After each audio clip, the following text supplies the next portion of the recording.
Assalamualaikum warahmatullahi wabarakatuh. Perkenalkan, nama saya Iqbaluddin, NPM 191063107777 dari kelas PJKR 3C.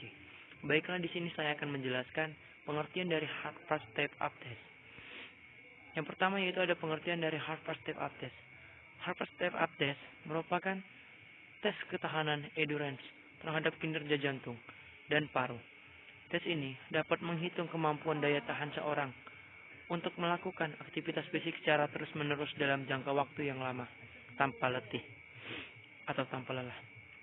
Subjek melakukan naik dan turun pada bangku setinggi 45 cm. Kemudian sejarah Harvard Step Up Test.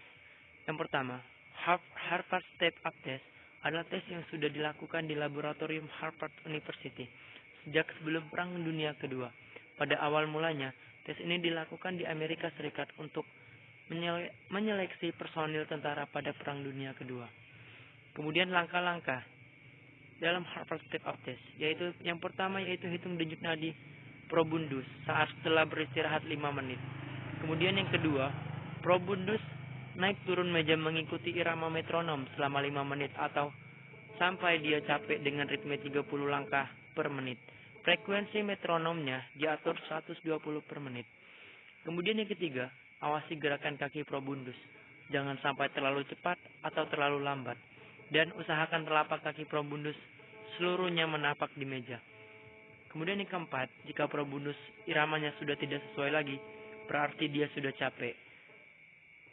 Yang kelima, kalau tesnya sudah selesai, probundus istirahat 1 menit. Setelah 1 menit, hitung denyut nadi probundus selama 30 detik.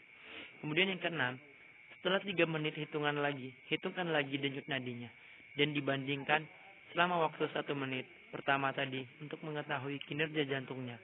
Penurunan denyut nadi itu pulihannya cepat atau lambat. Kalau perempuan biasanya lebih cepat pulih dikarenakan adanya hormon estrogen. Kemudian penilaian. Untuk penilaian sendiri, setelah dicatat jumlah denyut nadinya, pulse per pi tadi, saat kita mengukur tingkat kebugaran fitness level dengan rumus skor 100 dikali durasi atau 5,5 dikali pulse. Nilai tes, hasil nilai dan kriteria 90 ke atas baik sekali, 80 sampai 89 itu dalam kriteria baik.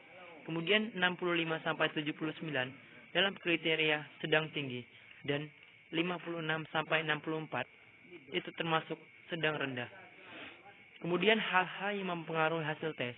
Yang pertama yaitu ada tinggi badan, kedua berat badan, ketiga motivasi, dan keempat kondisi lingkungan saat percobaan dilakukan.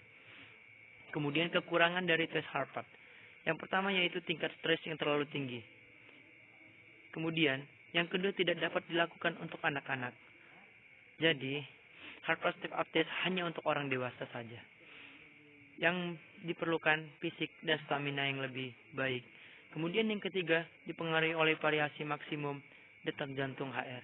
Kemudian adapun kelebihan tes Harvard, yang pertama yaitu peralatannya sederhana. Yang kedua mudah untuk dilakukan.